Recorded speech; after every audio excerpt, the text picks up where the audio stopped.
Hello and welcome to the next video in our series, A Journey Through the Map of Runeterra.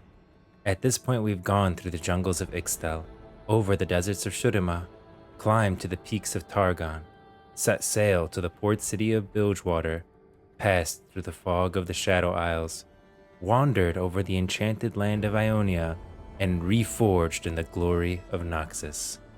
Now it is time for our journey to take another step to the snow-covered lands of the Freljord. The Freljord is located here at the top of the map. The Freljord is a harsh and unforgiving place where the people are born warriors who must persevere against all odds. Proud and fiercely independent, the tribes of the Freljord are often considered wild, rugged, and uncivilized by their neighbors across Valoran who do not know the ancient traditions that shaped them. Many thousands of years ago, the alliance between the sisters, Avarosa, Serylda, and Lissandra, was shattered in a war that unknowingly threatened all of Runeterra, plunging the northern lands into chaos and near constant winter. Now, only the truly exceptional mortals, who seem immune to the ravages of fire or ice, seem destined or able to lead. Despite the best efforts of the Frostguard, myths and legends still endure of the old gods, the enigmatic Yetis, and the restless spirit walker shamans. The raiders of the Winter's Claw range further with each passing year, harrying the borders of Demacia to the south and the frontiers of Noxus to the east. Finally, seeking a more peaceful future, the fractious, independent tribes and clans have begun to offer their allegiance to Ashe, young queen of the Avarosans. Even so, the portents are grim.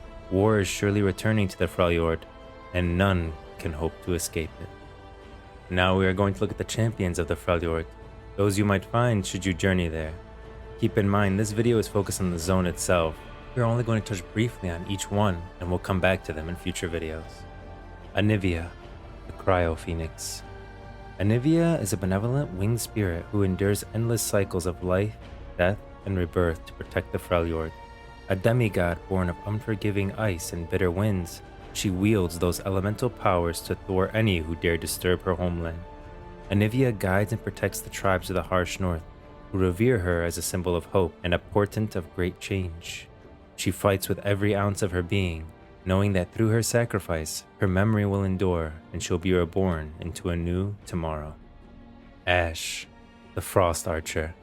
Iceborn war mother of the Avarosan tribe, Ashe commands the most populous horde in the north. Stoic, intelligent, and idealistic, yet uncomfortable with her role as leader, she taps into the ancestral magic of her lineage to wield the bow of true ice. This is no ordinary bow. After traveling unforgiving ice cliffs for days, Ashe reached the edge of her mother Grenna's maps, a place known as Gulfrost. Though Grenna expected to find Avarosa's throne, a hall and hoards of treasure, Ashe found merely an unmarked claim in the snow, only to discover a legendary bow made entirely of true ice buried in the rocks. With her people's belief that she is the mythological hero Avarosa reincarnated, Ashe hopes to unify the Freljord once more by retaking their ancient tribal lands. Braum, the heart of the Freljord. Blessed with massive biceps and an even bigger heart, Braum is a beloved iceborn hero of the Freljord. Every mead hall north of Frostheld toasts his legendary strength and tells tales of how he felled a forest of oaks in a single night and punched an entire mountain into rubble. With his shield and enchanted vault door forged in ages past, Braum roams the frozen north as a cheerful protector, helping the vulnerable as he works toward his dream of a peaceful Freljord. Gnar, the missing link. Gnar is an excitable yordle whose playful antics can erupt into a toddler's outrage in an instant, transforming him into a massive beast bent on destruction. Frozen in true ice for millennia, the curious creature broke free and now hops about a changed world he sees as exotic and wondrous. Delighted by danger, Gnar flings whatever he can at his enemies, be it a bone-toothed boomerang or an uprooted tree. Gragas, the Ramble Rouser. Equal parts jolly and imposing, Gragas is a massive, rowdy brewmaster on his own quest for the perfect pint of ale.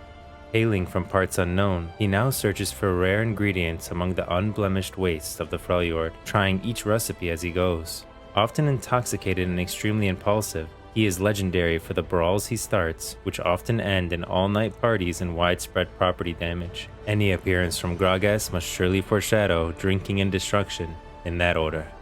Lissandra, the Ice Witch. As the reclusive leader of the Frostguard, many believe Lissandra is the living saint whose followers bring healing and wisdom to the tribes of the Freljord. The truth is perhaps more sinister, as she uses her elemental magic to twist the power of true ice into something dark and terrible, entombing or impaling any who would reveal her deepest secrets. Indeed, the legacy of her past may yet be the beginning of the end for Runeterra. Nunu and Willem, the boy and his Yeti. Once upon a time, there was a boy who wanted to prove he was a hero by slaying a fearsome monster, only to discover that the beast, a lonely and magical Yeti, merely needed a friend. Bound together by ancient power and a shared love of snowballs, Nunu and Willem now rumble wildly across the Freljord, breathing life into imagined adventures. They hope that somewhere out there, they will find Nunu's mother. If they can save her, maybe they will be heroes after all. Olaf, the Berserker. An unstoppable force of destruction, the axe-wielding Olaf wants nothing but to die in glorious combat. Hailing from the brutal Freljordian peninsula of Lokvar, he once received a prophecy foretelling his peaceful passing, a coward's fate, and a great insult among his people. Seeking death and fueled by rage, he rampaged across the land, slaughtering scores of great warriors and legendary beasts in search of an opponent who could stop him. Now, a brutal enforcer for the Winter's Claw, he seeks his end in the great wars to come. Volibear, the Relentless Storm. To those who still revere him, the Volibear is the storm made manifest. Destructive, wild, and stubbornly resolute, he existed before mortals walked the Freljord's tundra and is fiercely protective of the lands that he and his demigod kin created. Cultivating a deep hatred of civilization and the weakness it brought with it, he now fights to return to the old ways, when the land was untamed and blood spilled freely, and eagerly battles all who oppose him with tooth, claw, and thundering domination. Ornn, the fire below the mountain. Ornn is a Freljordian demigod of forging and craftsmanship. He works in the solitude of a massive smithy hammered out from lava caverns beneath the volcano Hearthholm. There, he stokes bubbling cauldrons of molten rock to purify ores and fashion items of unsurpassed quality. When other deities, especially Volbear, walk the earth in metal and mortar affairs, Ornn arises to put these impetuous beings back in their place, either with his trusty hammer or the fiery power of the mountains themselves. Sejuani, the Winter's Wrath. Sejuani is the brutal, unforgiving war mother of the Winter's Claw, one of the most feared tribes of the Freljord. Her people's survival is a constant, desperate battle against the elements, forcing them to raid the Noxians, Demacians, and Avarosans alike to survive the harsh winters. Sejuani herself spearheads the most dangerous of these attacks from the saddle of her Drovesk boar bristle, using her true ice flail to freeze and shatter her enemies. Frundle, the Troll King. Frundle is a hulking and devious troll with a particularly vicious streak, and there is nothing he cannot bludgeon into submission, not even the Freljord itself. Fiercely territorial, he chases down anyone foolish enough to enter his domain. Then, his massive club of true ice at the ready, he chills his enemies to the bone and impales them with jagged frozen pillars, laughing as they bleed out onto the tundra. Tryndamere, the Barbarian King. Fueled by unbridled fury and rage, Tryndamere once carved his way through the Freljord, openly challenging the greatest warriors of the north to prepare himself for even darker days ahead. The wrathful barbarian has long sought revenge for the annihilation of his clan, but more recently he has found companionship with Ashe. Forging an alliance of marriage with the Avarosan warmother, his almost inhuman strength and fortitude are legendary, and have delivered him and his allies countless victories against the greatest of odds. Udir, the Spirit Walker.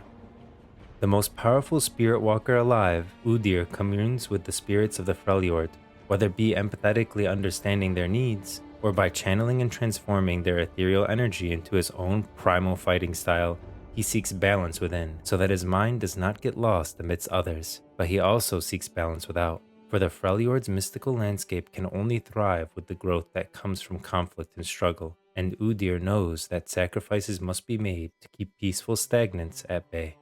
And that's it for the Champions of the Freljord. A lot of related stories here that we're going to explore more in future videos, but let's get back to the zone itself. First, let's look at the Frostguard.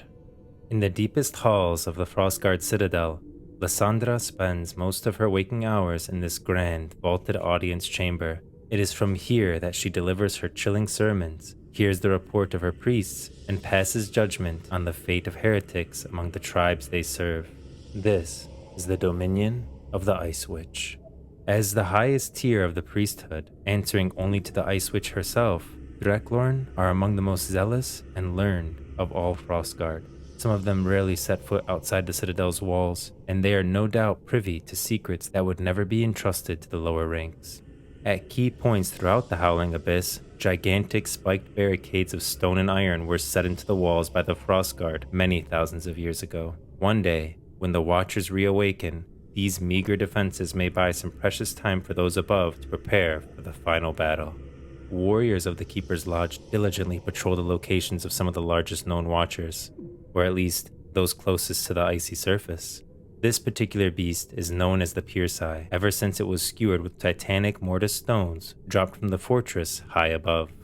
Mortis stones are sleek daggers of frozen granite over 100 feet in length and weapons of last resort when a Watcher stirs from its slumber.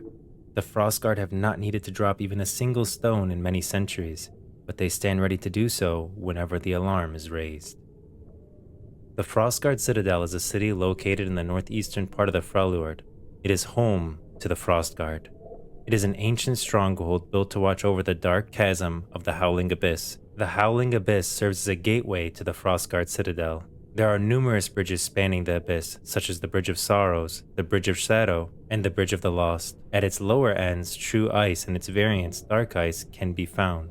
This is also where you'll see, at key points throughout the Howling Abyss, gigantic spiked barricades of stone and iron set into the walls as a meager defense to buy precious times for those above to prepare for that final battle. The Hall of the Nine, located there and constructed by the Yeti, serves as the protective barrier that seals the Watchers. Every year, several Frostguard climb down its icy walls and get to the Hall of the Nine in order to inspect the barrier's state. The Howling Abyss was the location of the last battle that sealed the Watchers several millennia ago. The Citadel also houses many of the Freljordians' hidden treasures and historical records. It serves as Lissandra and her Frostguard seat of power and holy pilgrimage site. The ruined fortress of the Iceborn is located on Frosthorn Peak on the Ridgeback Mountains in the northern Freljord. The ruined fortress of the Iceborn houses a great vault full of ancient artifacts and fallen warriors. Two villages of note within the Freljord are Kuchar and Yedulsk. Yedulsk is the Winter's Claw village where Sejuani's mother, Helkia, had temporarily settled the tribe during her rule. Traditionally, Winter's Claw tribes relocate every winter, rebuilding their villages out of their ships and scavenged materials. Kuchar, the Hearthbound village, is the home to the Ibrata, a magicless community who were the first to follow Ash as the leader of the Avarosan tribe. The pilgrim site of Rekelstake is a sacred Avarosan pilgrim site located in the southern part of the Freljord. Rekelstake was once a village where the tribe of the Ice Dervish lived. Now it serves as a pilgrimage site for the Avarosans. Despite Ash's obvious discomfort with being the presumed reincarnation of Avarosa, she has allowed her followers to honor her by making the pilgrimages to the sacred site of Rekelstake. This is where Ash and Tryndamere were oathbound. Glasserport is a coastal settlement located on the Lokfor Peninsula in western Freljord. Glasserport has an ice-locked harbor where Freljordians chain their wolf ships during the harsh winters, the natural harbor providing shelter from ice and snow. The majority of those wolf ships are in the possession of the Winter's Claw. These two images show what a Freljordian home might look like. And these are some tribal weaponry. The blades and bows used by the tribes are fashioned from wood, steel, and bone, and in the rarest cases may also incorporate true ice. True ice occurs naturally and never melts. Although it is extremely rare, only Iceborn warriors can stand its freezing touch and may wield it in battle. True ice is a magical matter that naturally occurs in the depths of the Freljord, a very rare mineral. It is so cold that can never be melted. Only those known as the Iceborn are able to manipulate said mineral. A corrupted variant of true ice exists in the form of dark ice. True ice can be cut, shaped, and sculpted, but not easily, and few have the skills and tools to do the work anymore. Mastersmiths, those few men that are favored by Ornn, have managed to craft this strange substance into powerful weapons and armor. Only Iceborn warriors can stand its freezing touch and may wield it in battle. Non-Iceborn may die from contact with true ice. True ice seemingly can perform magic related to the form or tool it has been shaped. For example, Ash's bow can magically create ice arrows out of thin air, while Brahm's shield generates tall walls of ice to protect those he shelters. Dark ice is created when the corruption stemmed from the Watchers stains the power of the true ice, inky veined and heavy with elemental power. For the average Freljordians, it is known to have better healing and regeneration powers. A person wielding it can even give warm bloods around them better stamina and strength, closer to that of an Iceborn. Though foul beyond mortal description, the ice carries great cultural value to those who know its origins. Powerful enough sorcerers like Lissandra are able to control dark ice at will. So that's it for the Freljord. Honestly, when I started this zone, I did not expect to like it so much. I thought it was going to be my least favorite. I hate the cold. I was like, I don't want to even go near this place. I want to explore the Freljord so bad. I want to play Udyr in the game. I need a Spirit Walker class. It has to happen. I'd be so disappointed if I can't play as a Spirit Walker in the game. There's a related story that we're definitely going to go through that goes into depth in the Spirit Walker. And then the Frozen Watchers. Wow. The Frozen Watchers seem so cool. Like, I get a real old god vibe from them as well. That there's related stories to the Frozen Watchers, which we're going to go through in later videos as well. The story of the Freljord seems awesome.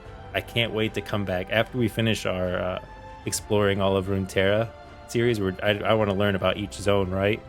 And then we're definitely going to come back to Freljord. Oh man. But that's it for the Freljord. Not many zones left. But if you have a recommendation between the last three, leave it in the comment section below. Goodbye for now, and I will see you in the next one.